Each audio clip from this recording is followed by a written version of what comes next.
Saludos, muy buenas tardes, bienvenidos a Málaga TV, aquí en PTV Málaga. Hoy nos recibe el secretario general de los socialistas andaluces, Juan Espada, o mejor dicho, él lo recibe a nosotros porque esta semana presentaba en un hotel de la capital a las candidaturas al Congreso y al Senado, y vamos a charlar un rato con él para conocer el programa del Partido Socialista de cara a las próximas elecciones generales y sobre todo pues muy centrado en nuestra comunidad autónoma, en Andalucía y en nuestra provincia. Juan, muy buenas tardes, bienvenido a PTV Málaga. Muy buenas tardes, encantado. Decía que visitaba nuestra provincia para presentar las candidaturas al Congreso y al Senado. Háblanos de esas candidaturas por Málaga. Bueno, siempre hacer una candidatura es algo complejo, pero a la vez muy estimulante, porque significa presentar a un equipo de compañeros y compañeras para pedir la confianza de los ciudadanos, ¿no? Y ejercer una función de representación como es participar en la Asamblea Legislativa, el Congreso y el Senado en los próximos 4 años y poder participar en el rumbo que tome nuestro país, ¿no? En las decisiones importantes, ¿no? ¿Quién le iba a decir a las candidaturas hace 4 años que se presentaron al Congreso o al Senado que iban a estar votando un estado de alarma en una pandemia? Es decir, es un puesto de mucha responsabilidad y hemos elegido a mujeres y hombres preparadas, con experiencia, pero también con la ilusión y la fuerza de hacerlo muy bien, de tener muy presentes los intereses de Málaga, de los malagueños y las malagueñas, y poder contribuir a que España siga avanzando, siga creciendo. Elecciones generales el próximo 23 de julio. ¿Qué le van a contar a los ciudadanos en esta campaña electoral que ya estamos inmersa en ella? Las elecciones generales son sin duda las elecciones más importantes, ¿no? Y de alguna forma lo primero, en este caso como nos presentamos gobernando, es hacer balance, ¿no? De si hemos cumplido las expectativas que hace 4 años nos llevaron a presentar un proyecto político, un programa electoral, ¿no? Es verdad que estos 4 años han sido muy diferentes a lo que se había planificado, ¿no? Y por tanto, en ese balance de gestión tenemos que medir las decisiones que tomamos en los 4 años, los 2 años de pandemia sobre todo, y también la recuperación económica que ha venido después, y también, como no puede ser de otra manera, las propuestas electorales que presentamos a los ciudadanos, las expectativas, ¿no? Y en ese sentido, 2 ideas fundamentales. La economía ahora mismo española está creciendo por encima de la media europea, somos la primera economía europea, el empleo está creciendo como nunca en nuestro país y además de una manera mucho más estable, tanto en las condiciones laborales como también salariales, ¿no? Con lo cual se están recortando esas brechas de desigualdad, sobre todo en colectivos como los jóvenes, ¿no? Que tenían un acceso muy precario, ¿no? Al mercado laboral. También han mejorado en las mujeres. Por tanto, consolidar esa, digamos, buena marcha de la economía. En Andalucía tenemos que crecer más rápido, tenemos que crecer más, porque aun creciendo como lo estamos haciendo con otros territorios de España, lo hacemos más despacio y por tanto nosotros necesitamos recortar las diferencias con otros territorios y luego pues las principales inversiones y proyectos que hay para nuestra tierra, ¿no? El Partido Socialista a nivel de España lo que pretende es saldar la falta de inversiones que durante muchos años de gobierno del Partido Popular tuvo, por ejemplo, la provincia de Málaga. Hemos saldado una parte de ellas en estos 4 años, pero faltan muchas más inversiones en carreteras, en infraestructuras ferroviarias, en proyectos de desarrollo económico y social. Afortunadamente, los fondos europeos nos dan un escenario para esta próxima legislatura, estos 4 años, que bueno, pues son, creo, muy halagüeños para Málaga, proyectos en el ámbito de la innovación tecnológica, en el ámbito de la digitalización, de las energías renovables, proyectos que estoy convencido, si los gestionamos bien, van a significar no solo empleo, sino que Málaga y Andalucía den un salto cualitativo. Para eso hace falta elegir un gobierno de España transformador, un gobierno de España que quiera el progreso en energías renovables, en proyectos tecnológicos, no un gobierno o una fuerza política que sencillamente quiera desandar lo andado, que quiera volver atrás, porque los fondos europeos y los proyectos de desarrollo ahora mismo financian este tipo de transformaciones. Por tanto, no tendría sentido al final elegir opciones que claramente no defienden ese tipo de transformaciones, sino que son reaccionarias, ¿no? Como estamos viendo, por ejemplo, en fuerzas políticas como la extrema derecha, que llega a acuerdos con el Partido Popular, pero que claramente está defendiendo justo lo contrario de lo que ahora mismo la Unión Europea está financiando, por ejemplo, en proyectos de desarrollo, ¿no? Hablaba de inversiones, pero sin embargo el Partido Popular, el candidato Mario Cortés, decía la pasada semana que el gobierno de Pedro Sánchez ha situado a la cola a nuestra provincia en cuanto a inversión por habitante. ¿Cómo se contrastan estos datos tan diferentes? Muy fácil, es solo mirar las estadísticas. El gobierno del señor Rajoy durante 7 años dejó a la provincia de Málaga en el puesto 47 de inversión por provincias españolas. 47, es decir, éramos los terceros a la cola. Este era el gobierno del señor Rajoy con la provincia de Málaga. Los malagueños no son tontos, los malagueños saben perfectamente que fue un gobierno, el de José Luis Rodríguez Zapatero, el que desde el Ministerio de Fomento y con una ministra que era Magdalena Álvarez, invirtió más que nadie, nunca, en la provincia de Málaga, en presupuestos generales del Estado. Recuerda el nuevo aeropuerto, recuerda la alta velocidad, recuerda tantas y tantas infraestructuras que se apoyaron desde el gobierno de Rodríguez Zapatero con la Junta, por tanto un gobierno socialista. Ahora el gobierno de Pedro Sánchez, en este último mandato, ha duplicado las inversiones del gobierno de Rajoy, por tanto el PP sobre inversiones en Málaga mejor que no hable, porque le vamos a sacar una hoja de servicio bastante triste, bastante negativa. Hablaba antes, Juan, hablando de otro asunto, de las mejoras que las políticas del gobierno central pues han traído a la ciudadanía. Una de ellas ha sido sin duda la reforma laboral, una reforma laboral que el Partido Popular en su día no apoyó, pero que ahora se retracta, ¿no?, y la ve como positiva, ¿no? Claro, el Partido Popular ha llegado a la conclusión de que hay cosas incontestables que la opinión pública y la ciudadanía valora muy positivamente, ¿no? La reforma laboral se valora positivamente porque ha creado ya más de 20 millones, en este caso, de personas afiliadas a la Seguridad Social, pero sobre todo también porque está generando contratos indefinidos. Uno de cada 2 contratos de los que se llevan a cabo son indefinidos, frente a antes no más allá del 10%. Es decir, que claramente la evolución en la estabilidad laboral es causa de la reforma laboral, ¿no? Y también, por ejemplo, la mejora en las condiciones laborales, las mejoras salariales, fruto de los acuerdos con sindicatos, con patronal, en un marco de mercado laboral que protege mejor a los trabajadores y trabajadoras, ¿no? Claro, el Partido Popular votó que no en el Congreso de los Diputados a la reforma laboral. ¿Cómo explicaba que algo que todo el mundo entiende que ha sido positivo y que mejora los datos económicos y de empleo, el Partido Popular lo votó en contra y ahora encima dice que derogaría esa reforma laboral? No, pues el Partido Popular sencillamente se ha desdicho de lo que ha votado en esta legislatura y de lo que decía hasta hace unos días, que es que derogaría la reforma laboral, ¿no? Y nos sorprendió Feijóo el otro día diciendo que, bueno, que la reforma era buena, ¿no? Y que, hombre, que no la iba a derogar, salvo en algunas cosas que a lo mejor querría cambiar. No es claro, Feijóo no es claro, no cuenta sus propuestas. Dice que va a derogar todo lo que ha hecho Pedro Sánchez, pero luego, cuando ve que la gente defiende sus políticas, se retracta, ¿no? Por tanto, esta es la muestra de lo que tenemos ahora mismo enfrente. Tenemos a un Partido Popular que claramente está haciendo la antipolítica en vez de demostrarle a los ciudadanos que cuando hay una política buena que funciona, la apoya. Pero apoyarla significa votarla a favor en el Congreso. No vale votarla en contra y luego venir a decir que, hombre, que sí, que yo me la apunto también, ¿no? Ha ganado el Partido Socialista en el 46% de los municipios andaluces frente al 37% del Partido Popular, pero bueno, en cambio, en cuanto a número de votos, no ha sido suficiente. Usted mismo reconocía que no eran los resultados esperados por el Partido Socialista. Uno de los motivos que usted decía era, por ejemplo, la división de la izquierda. Ahora parece que bajo el paraguas de Sumar, la izquierda, sin incluir al Partido Socialista, está más unida. ¿Cómo ve a Sumar? ¿Como un posible aliado o más bien como un rival? Bueno, yo creo que efectivamente, como usted dice, la fragmentación a la izquierda del PSOE es muy negativa, fundamentalmente porque lo que hace es que divide ese voto y, como todos sabemos, la ley electoral exige que tú tengas un volumen de voto agrupado para llegar a unos porcentajes mínimos que te permitan tener representación. Esto es lo que ha ocurrido en algunos ayuntamientos.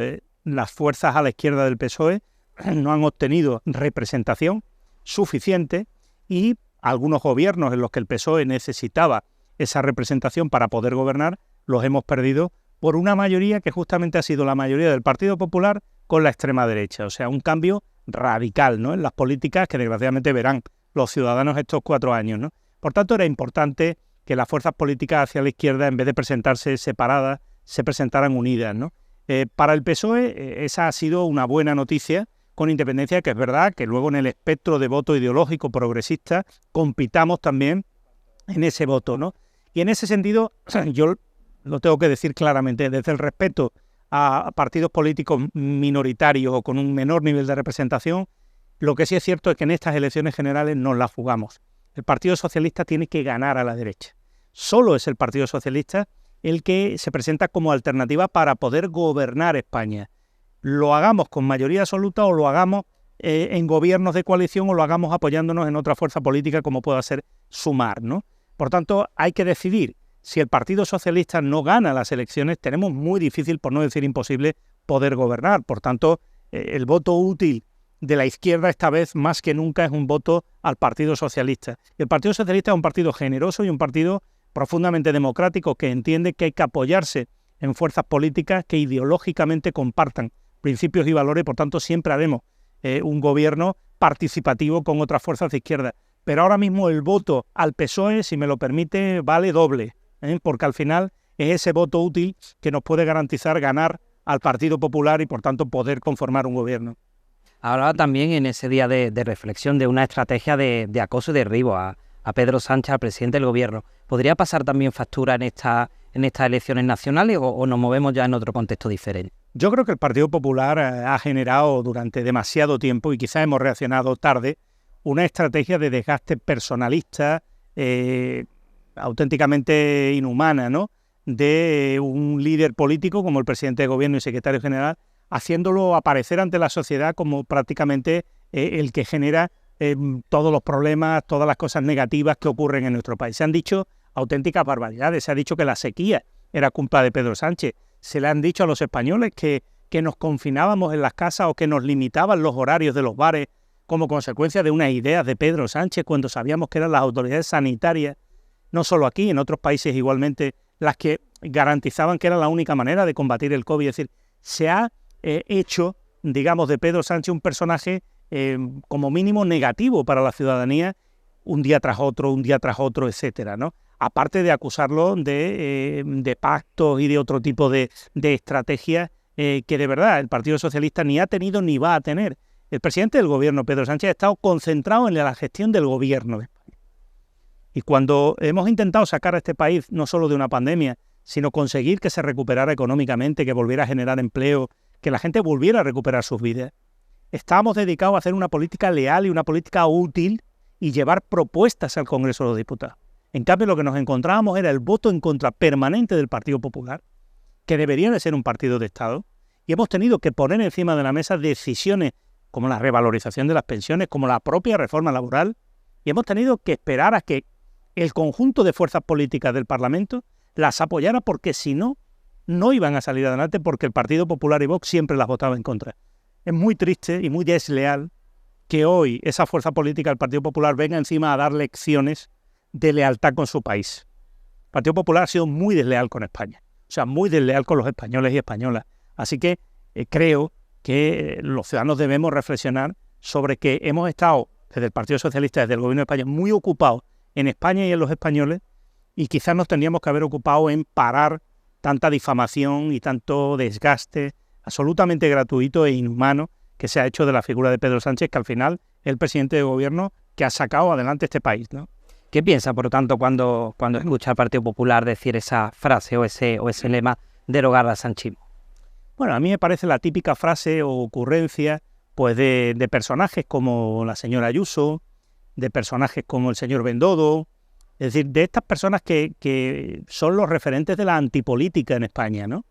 Es decir, de esa política en la que el fin justifica los medios, es la que da igual destrozar la imagen de un partido, de una persona, si con eso consiguen su objetivo, ¿no? Yo no comparto esa política, ¿no? Me parece que esos códigos de ética política pues sencillamente son los que sobran en este país. Esos no construyen democracia, esos destruyen la convivencia ciudadana. Y por tanto, bueno, pues quien dice eso, ojalá los ciudadanos más pronto que tarde nos demos cuenta que sencillamente hay que hacer algo muy sencillo, no votarlos, no darles la confianza. No son merecedores ni dignos de la confianza de un ciudadano de bien que lo que quiera es lo mejor para su país. Cuando tenían la responsabilidad de haber apoyado al gobierno, sea cual fuere el gobierno, para sacar adelante este país, pensaron en su estrategia electoral. Si a España le va mal, a nosotros a lo mejor nos va bien y tenemos una opción de gobernar. Han pensado en eso, egoístamente y duramente, antes que decir, oye, pues si necesitamos apoyar a un gobierno, aunque no sea el de nuestro partido, para que a España le vaya mejor, pues oye, lo haremos puntualmente, temporalmente, y luego defenderemos nuestras propuestas ante un futuro gobierno, ¿no? No lo han hecho así. y por tanto, bueno, pues sencillamente yo creo que representan lo peor de la política ahora mismo en España. La candidata por Málaga al Congreso, María Nieves Ramírez, se enfrentará a Elías Bendodo como número 1 en la provincia de Málaga. Un peso pesado en el Partido Popular, tiene responsabilidad, incluso a nivel nacional, ha pertenecido también al gobierno de la Junta de Andalucía. ¿Cómo ve a Elías Bendodo como rival? Bueno, yo soy una persona a la que respeto, como respeto siempre al adversario político, a la que conozco hace unos años. Bueno, yo creo que Elías Bendodo ha tenido una evolución de, digamos, ser una persona, bueno, pues de un segundo plano desde el punto de vista político en Málaga, una persona que aspiró a ser alcalde de Málaga, pero que no lo consiguió nunca y que no tenía, en este caso, mucho respaldo popular, incluso entre sus compañeros, para haber sido el candidato, ¿no?, a suceder a Paco de la Torre, a ser una persona que se ha dibujado en un papel del malo malísimo, del que dice las barbaridades más gordas, de los personajes estos que entendemos un poco siniestros, ¿no?, en la política, a los que nadie le confiaría lo más importante de sus vidas, pero que siempre están ahí para decir lo que otros no se atreven a decir, ¿no? El Partido Popular tiene en Elías Bendodo a alguien dispuesto a hacer el juego sucio. Y creo que eso, bueno, pues no es muy edificante en política. Yo creo que el señor Bendodo, que es una persona inteligente y que en las distancias cortas, pues es una persona que parece respetuosa, debería preguntarse si de verdad está ayudando a su país y a la política con alguna de las declaraciones que hace, ¿no?, y con algunos de los términos que utiliza respecto a adversarios políticos, ¿no? No vale luego sonreír o decir que, bueno, esto en política todo vale, ¿no?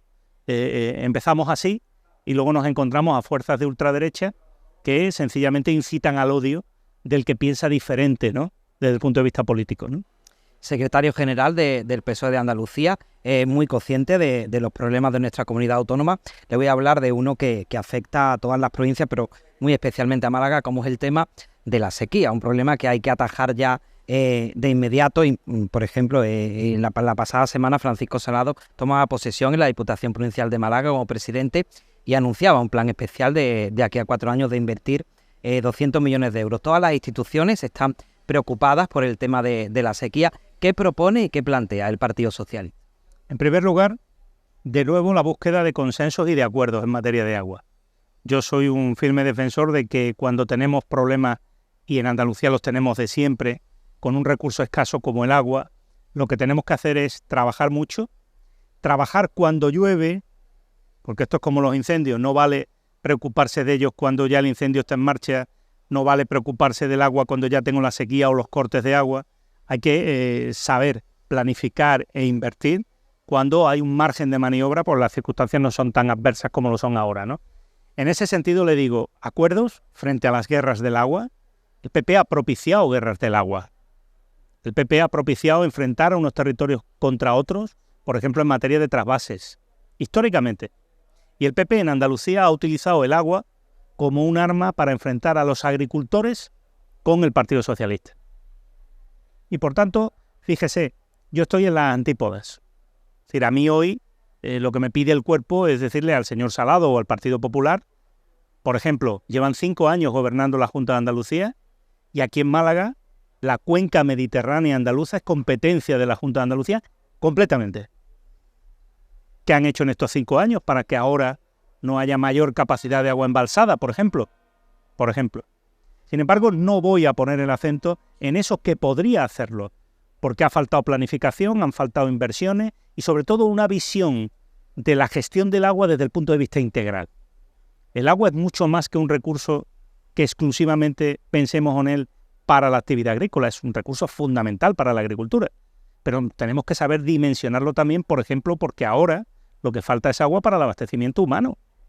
Estamos recortando el suministro de agua por la noche porque no hay agua garantizada durante X meses en algunos municipios de Málaga. La Sarquía es un ejemplo, el Guadalhorce también tiene dificultades, ¿no? Por tanto, yo qué le diría desde la serenidad, ¿no?, tanto a Diputación de Málaga, que lleva muchos años gobernado por el Partido Popular, como a la Junta de Andalucía, insisto, competente. Primero, que dejen al Gobierno de España que ejecute las inversiones en infraestructura que tiene obligación de hacer, pero que aquí en Málaga no le corresponde porque es cuenca andaluza, cuenca de la Junta. Que colabore con el Gobierno de España haciendo las que la Junta se ha comprometido a hacer, que son las obras de interés general de la comunidad autónoma. Por cierto, muchas de ellas declaradas en 2020 y aún pendientes de ejecutarse completamente. Que ejecute sus obras y luego que planifique las inversiones más estratégicas. Mire, Gobierno de España, Junta de Andalucía, Ayuntamientos, tenemos que hacer dos cosas muy importantes. Uno, invertir más en redes, es decir, en las pérdidas de agua en las redes de abastecimiento. Yo, como sabes, he sido alcalde 7 años en Sevilla. Nosotros hemos hecho inversiones, las más importantes, justamente en reducir el volumen de pérdidas.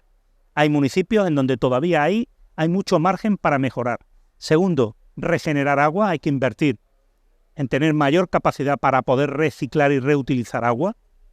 Ese es otro de los elementos en un recurso escaso como este. Y tercero, la desalación. La desalación en la que de nuevo el gobierno socialista en España ha creído y está invirtiendo en Almería en una nueva desaladora, está mejorando otra que llevaba tiempo en el Bajo Almanzora averiada sin que el PP lo hubiera puesto en marcha. Es evidente que en la Sarquía, en Málaga, hace falta una desaladora, hace falta una inversión importante.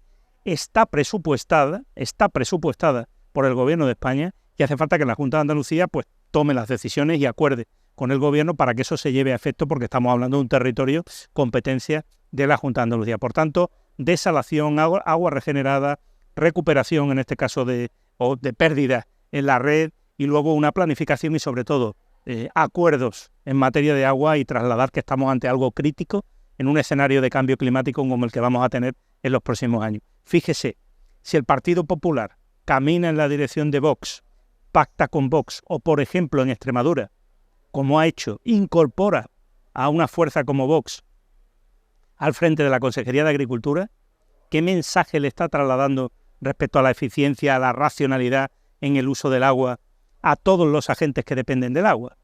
Tanto el Partido Popular tiene que, de verdad, pensar con quién está, si con la sostenibilidad o con el negacionismo climático, porque en muchos casos, y lo hemos visto con Doñana, está situado en el negacionismo climático, aunque con la boca chica diga otra cosa, pero realmente no se lo cree.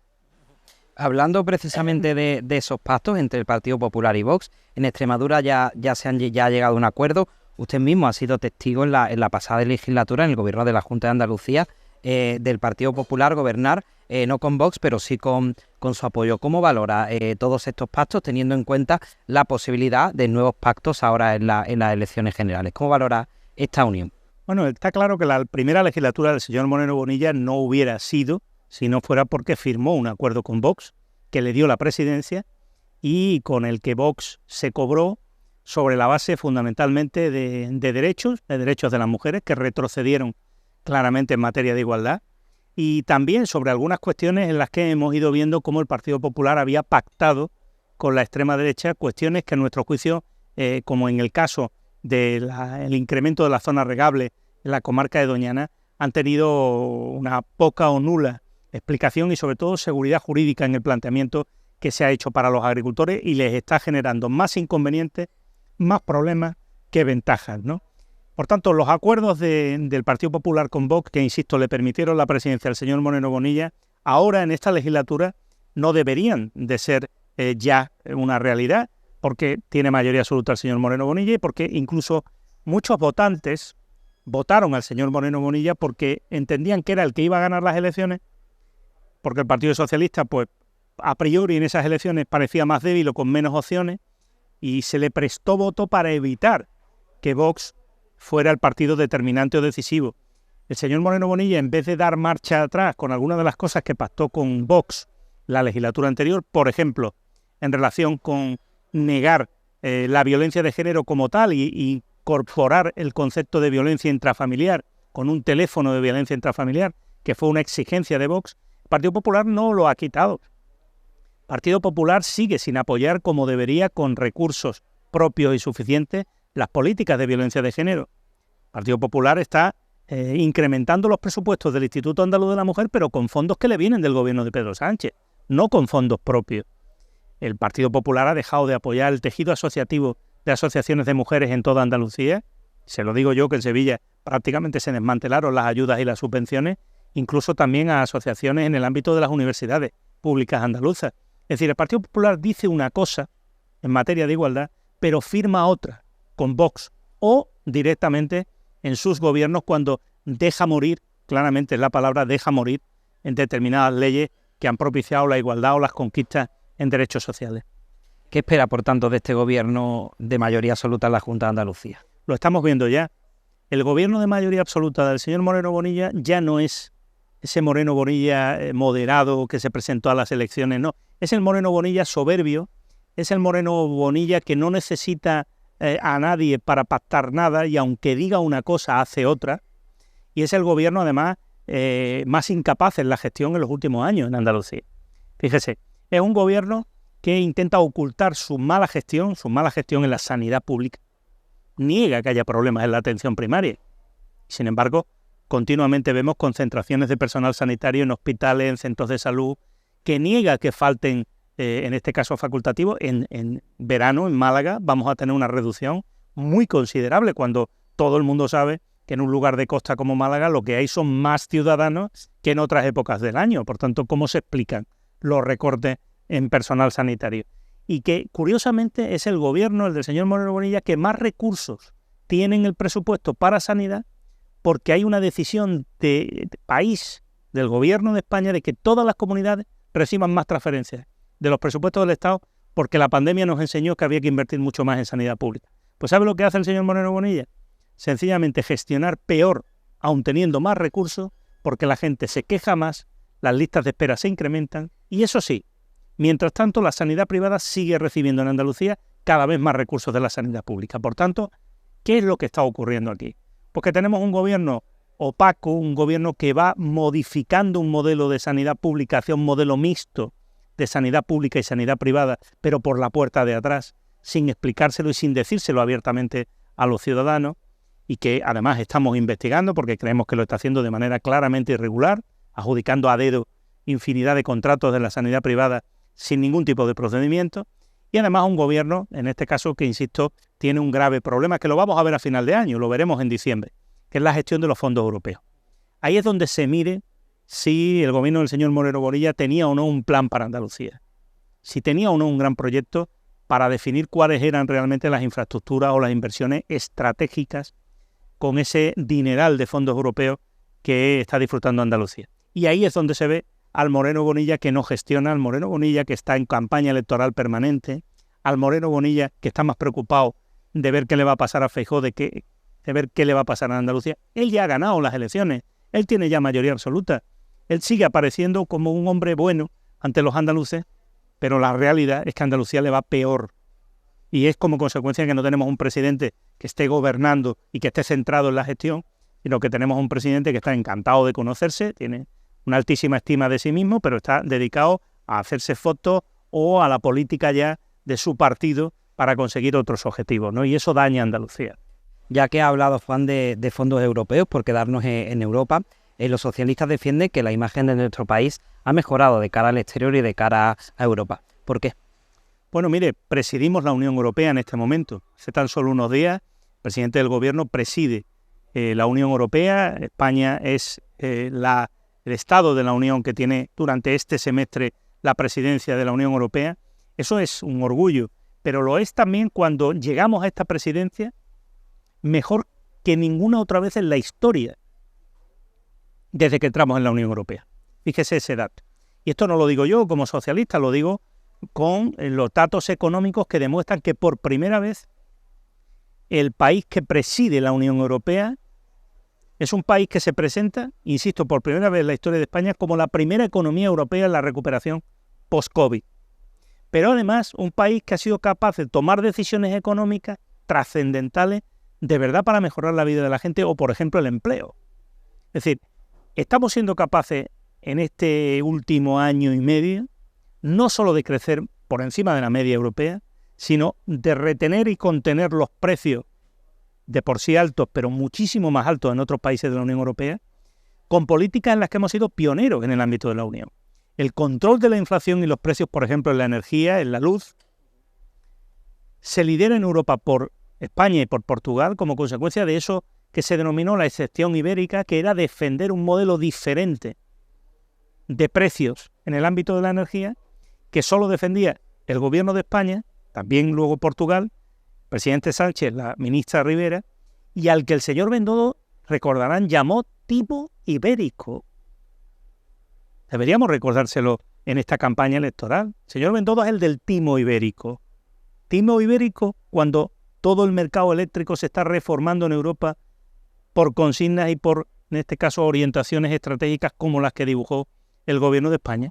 Como mínimo debería haber pedido perdón, pero eso no está en el guión del señor Bendodo jamás. Haber dicho, oye, me equivoqué. No se preocupe, el señor Feijóo, dentro de unos días, como ya ha dicho que la reforma laboral también la comparte, dirá que comparte también la excepción ibérica en el mercado eléctrico. Ya verá cómo lo vamos a ver en esta campaña electoral. Por lo tanto, mire, yo creo que satisfacción porque vemos que en Europa, ahora mismo España tiene perfil propio y peso político. Hablando de la presidencia del Consejo de la Unión Europea, Andalucía va a tener protagonismo. 4 citas va a acoger dentro de ese Consejo, una incluso de jefes de Estado.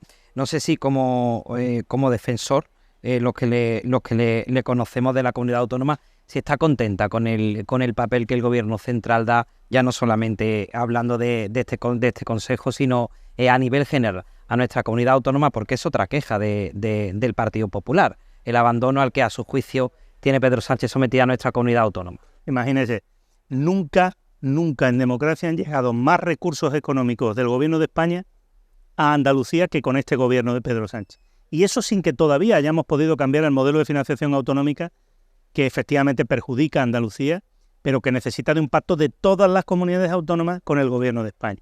Pues aún así, hemos recibido más recursos económicos, eso no lo puede negar el Partido Popular, cada año de estos 4 que ha gobernado el Partido Socialista, más recursos económicos para sanidad, más recursos económicos para educación, más recursos económicos que nunca para dependencia, más recursos económicos para becas. ¿De dónde cree usted que el señor Moreno Bonilla hace tan magníficos presupuestos para la Junta de Andalucía? Pues justo con los ingresos y transferencias de los presupuestos del Estado.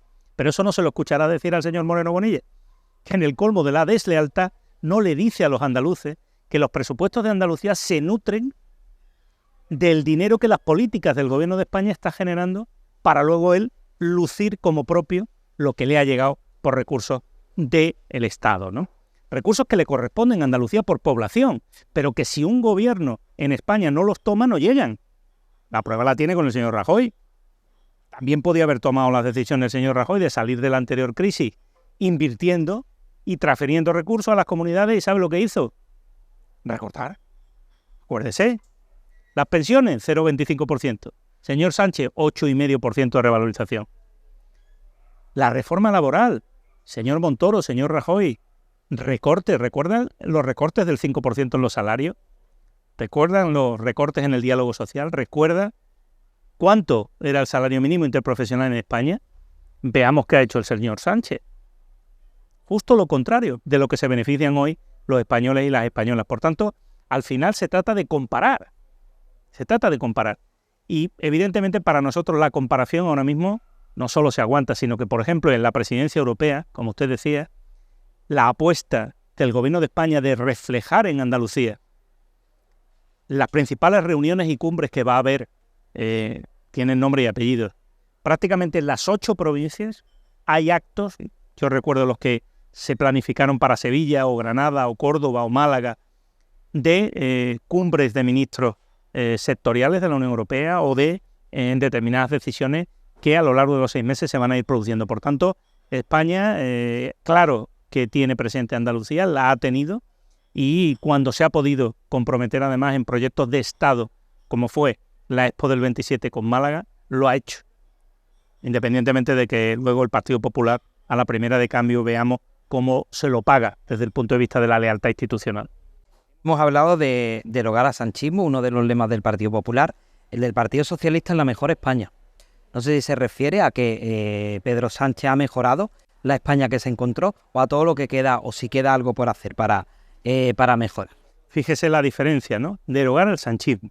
Nadie sabe muy bien qué quiere decir Feijóo con el sanchismo, ¿no? Porque el sanchismo también podría ser subir el salario mínimo interprofesional, podría ser cambiar la reforma laboral para hacer más contratos indefinidos a mujeres y jóvenes, podría ser incrementar la partida de becas, podría ser proteger a la gente y posibilitarle que tengan una vivienda a precio asequible, podría ser tantas cosas positivas.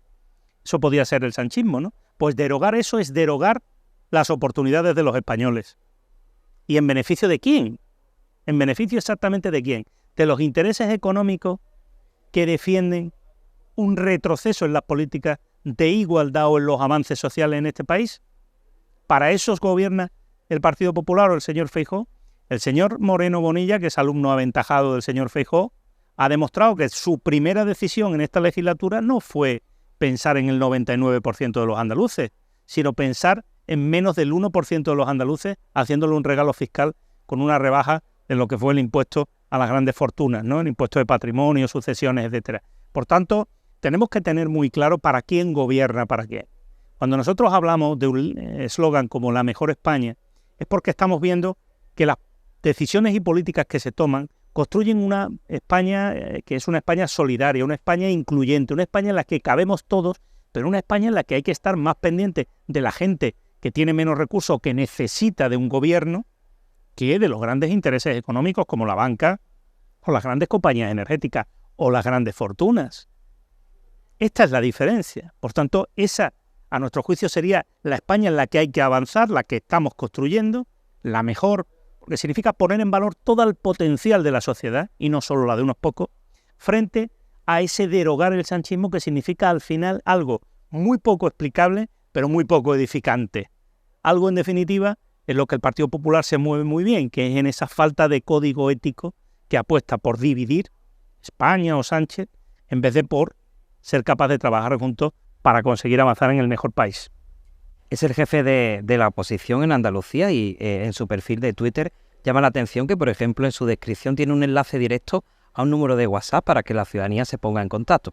Entiendo que no lo atenderá usted porque no tendrá tiempo, pero sí tendrá, por supuesto, un equipo preparado para ello, y entiendo que le transmitirán pues las sensaciones ciudadanas. No sé, ¿qué le llega? ¿Qué sensación le llega de la gente que decide ponerse en contacto con usted? Pues mire, fundamentalmente cuando hay determinados temas recurrentes o polémicos, ¿no?, que afectan a colectivos, ese teléfono sirve para aglutinar y ver un poco el pulso de la sociedad, ¿no? Hay mucha gente que se queja por algo, por circunstancias. Por ejemplo, estamos recibiendo muchas quejas de jóvenes en relación con el retraso del bono alquiler que el señor Moreno Bonilla sigue sin abonar, a pesar de que tiene 68 millones de euros del Gobierno de España metidos en un cajón casi año y medio ya, desde que se le transfirieron, ¿no? Esto reconoció el otro día que lo estaban haciendo muy mal con el bono alquiler y pidió disculpas. Menos mal, por lo menos en algo, el señor Moreno Bonilla pidió disculpas, ¿no? Pero, por ejemplo, ahí se reciben muchas quejas, ¿no? También, de alguna manera, bueno, pues la gente pide explicaciones, ¿no? Oye, ¿por qué se ha tomado tal decisión? ¿Por qué se ha aprobado tal ley? Oye, ¿en qué me beneficia a mí o me perjudica tal o cual cuestión, ¿no? Nosotros tenemos un equipo, sobre todo porque las redes sociales son muy exigentes. Las redes sociales en el día a día prácticamente te exigen estar solo dedicado a ellas, ¿no? Y es evidente que yo no puedo estar exclusivamente ahí. Entonces, a lo largo del día trasladamos algunos mensajes en relación o a reacción de algunas declaraciones o noticias que aparecen, y otras porque intentamos generar un diálogo propositivo con la ciudadanía, ¿no?, o con cosas que ocurren, ¿no? A partir de ahí, este tipo de canales abiertos, ¿no?, forman parte de algo que tendríamos que trabajar mucho más los políticos, ¿no?, que es dar cuentas a la ciudadanía a través de equipos, lógicamente, que apoyen, pero en los que el ciudadano se sintiera representado por alguien al que pedirle explicaciones en un momento determinado sobre por qué ha presentado tal iniciativa, por qué ha votado tal o cual cosa en el Parlamento, etcétera, ¿no? Yo creo que es algo que deberíamos tomarnos muy en serio, como en otros estados en los que el parlamentarismo insiste exige en tener un despacho abierto y atender a las personas, digamos, con una periodicidad como si fueras un médico o un abogado, ¿no? Alguien te pide cita y te pide explicaciones, ¿no? No le voy a preguntar por las encuestas porque en estos días saldrán muchas y las hay para todos los justos, pero a nivel general, ¿qué sensación tiene el Partido Socialista de esta campaña electoral? ¿Qué es lo que se palpa en la calle? ¿Ganas de cambio, ganas de continuidad? No sé, las sensaciones con las que llegarán al próximo 23 de julio. Yo creo que la sociedad llega con cierto nivel de cansancio, como consecuencia sobre todo de la dinámica de la opinión pública o publicada, si quieren, de los medios de comunicación que retransmiten a diario un debate a veces poco edificante, ¿no?, de la política, ¿no? Esa gresca o esos mensajes, le decía antes, ¿no?, del señor Bendodo tan contundentes, tan zafios en muchos casos, ¿no? Tan bordes, como decimos aquí en Andalucía, ¿no? Pues no contribuyen a que la gente escuche, oiga, ¿qué opina tal político de una cosa o tal político de otra? ¿No? Con serenidad. Yo puedo no estar de acuerdo con algo que diga el señor Abascal, imagínese, prácticamente no voy a estar de acuerdo con nada, pero no tengo por qué insultar al señor Abascal cada vez que intervenga, ¿no? Puedo decir mis posiciones y además decir críticamente las suyas, pero respetando al adversario político, ¿no? Entonces la gente está un poco cansada de esta dinámica permanente, ¿no? Además, bueno, los medios de comunicación, esas tertulias de mañana, de tarde, en fin, esa en muchos casos orientación también de la opinión pública hacia unas ideologías u otras, muchos intereses en juego aquí, ¿eh? Intereses económicos, intereses mediáticos, intereses de todo tipo, que, bueno, desde hace mucho tiempo decidieron que el Partido Socialista no era el partido que debía gobernar España, a pesar de que había ganado las elecciones. A Sánchez lo han llamado Ocupa cuando había ganado unas elecciones y los ciudadanos lo habían convertido en presidente, y eso dice mucho, ¿no? Llegamos a estas elecciones generales después de unas elecciones municipales autonómicas en las que estamos viendo, la sociedad está viendo, que el Partido Popular mintió, que el Partido Popular no dijo que estuviera dispuesto a ceder derechos para pactar gobiernos en España. Llegamos a estas elecciones generales con ese escenario de pactos que estoy convencido la inmensa mayoría de la gente no respalda, que le dan miedo incluso, pero que el responsable y protagonista y culpable no es otro que el Partido Popular. Por tanto, no se resuelven sencillamente votando más Partido Popular, sino votando justamente a la alternativa al Partido Popular. La estabilidad en este país o es una estabilidad para progresar o es el estancamiento que estamos viviendo en Moreno Bonilla, que habla mucho de estabilidad, pero es la estabilidad de los cementerios. Es la estabilidad en la que nada se mueve, en la que no se gestiona, sencillamente para que todo quede como está y sigan beneficiándose los mismos. No. Las cosas tienen que moverse y progresar para que se abran las oportunidades al conjunto de la sociedad. En ese sentido, yo entiendo el cansancio de la ciudadanía, pero le pido un esfuerzo. Le pido que reflexionen con serenidad lo importante que es este 23 de julio. España va a tomar un rumbo u otro.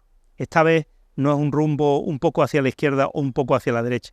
Es un rumbo hacia adelante o hacia atrás. Y además es un rumbo en el que se puede ir acompañado en un momento determinado de otras fuerzas progresistas con las que podemos no compartir determinadas cosas, pero que tienen una vocación de país constructiva, o se puede ir acompañado de lo peor, que en este caso es fuerzas políticas que claramente incitan al odio, que desprecian al adversario político, que se jactan sencillamente de querer neutralizar a otras fuerzas políticas, ¿no? Ese adversario político, esas fuerzas se están aliando con el Partido Popular, y el culpable es el Partido Popular, que era el que nunca debía haber dejado entrar a la extrema derecha en pactos de gobierno y cediendo derechos de los españoles y las españolas. Yo espero que eso le pase factura el 23 de julio y que más allá de las orientaciones de las encuestas, al final los españoles digan no queremos retroceder, queremos avanzar, sean exigentes con quien voten, pero desde luego no voten retroceder a la España en blanco y negro, a la España del nodo, porque creo que sería un gran error histórico en este país. ¿Por qué asemeja, por ejemplo, el Partido Popular en los pactos con Vox a los que ha hecho Pedro Sánchez con Bildu o con otras fuerzas contrarias al Partido Popular? Pues yo creo que es la mala conciencia, porque al final él sabe perfectamente el Partido Popular que nosotros no hemos pactado ni con la izquierda independentista catalana ni con NH Bildu ningún gobierno, ¿verdad?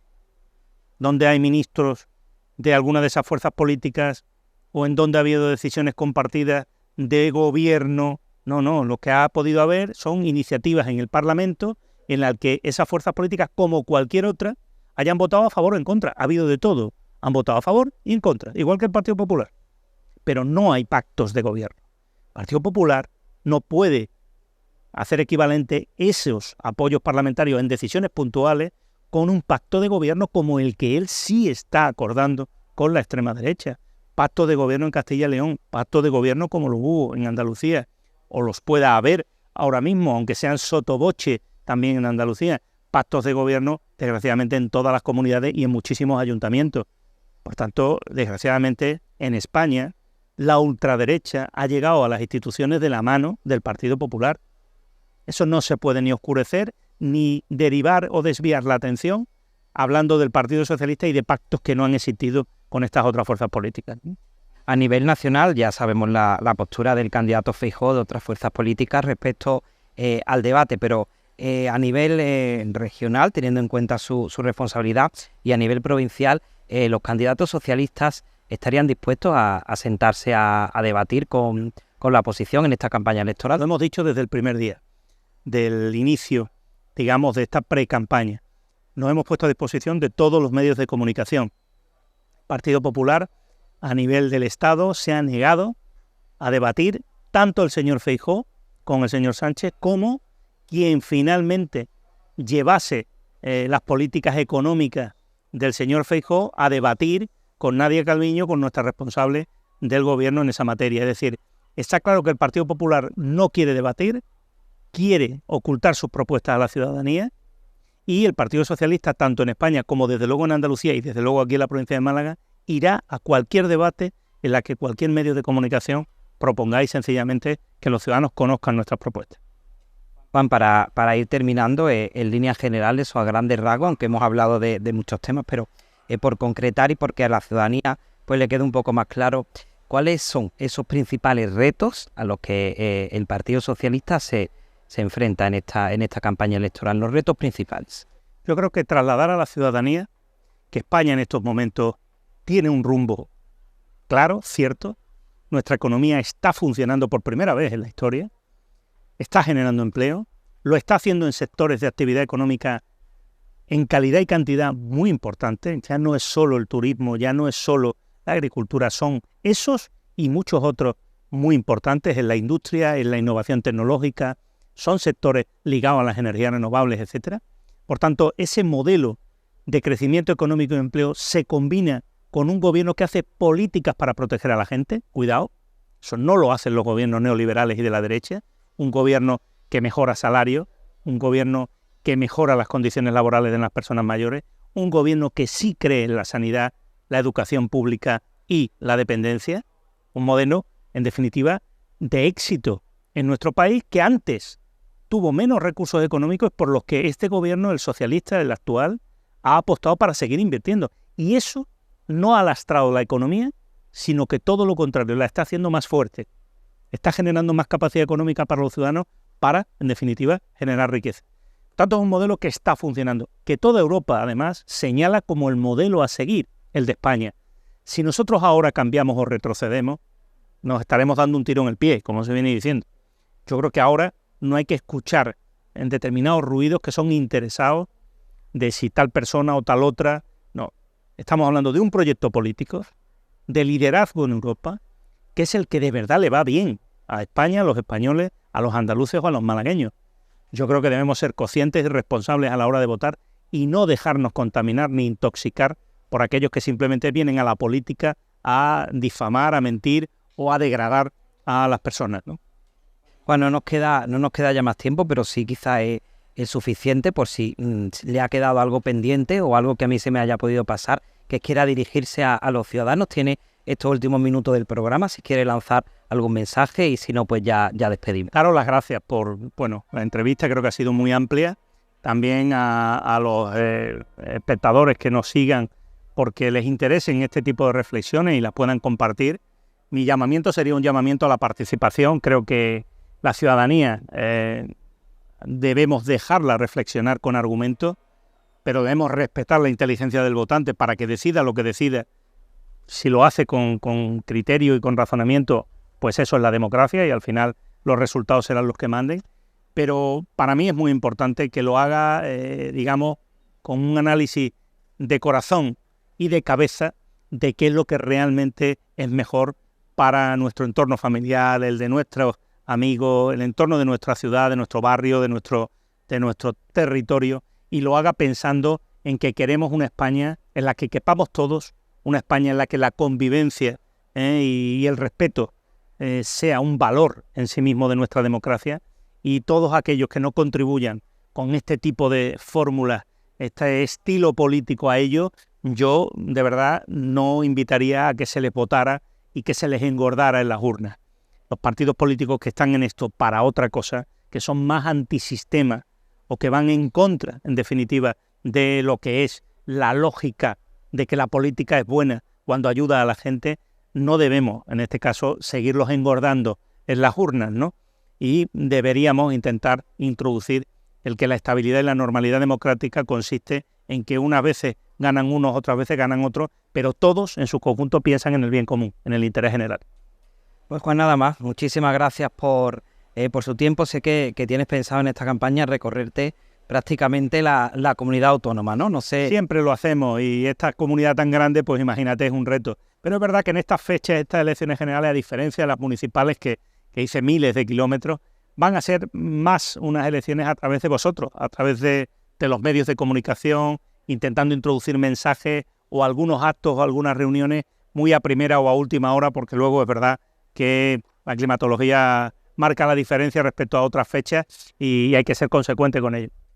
Juan, nada más, muchísimas gracias, suerte en esta campaña, en esta campaña electoral. Muchas gracias. A todos ustedes, muchísimas gracias por su compañía. Hasta aquí Málaga TV. En esta edición de viernes les dejo con la siguiente recomendación de nuestros canales temáticos y disfruten del fin de semana. Gracias por su compañía. Celebrar al aire libre no tiene precio, pero como en verano el tiempo es oro, Carmen te trae recetas fáciles y valiosos trucos para quedar de lujo con los que más quieres y disfrutar de tu fiesta en casa al aire libre. Y a la mesa. De lunes a viernes en Canal Cocina. La comida nos une.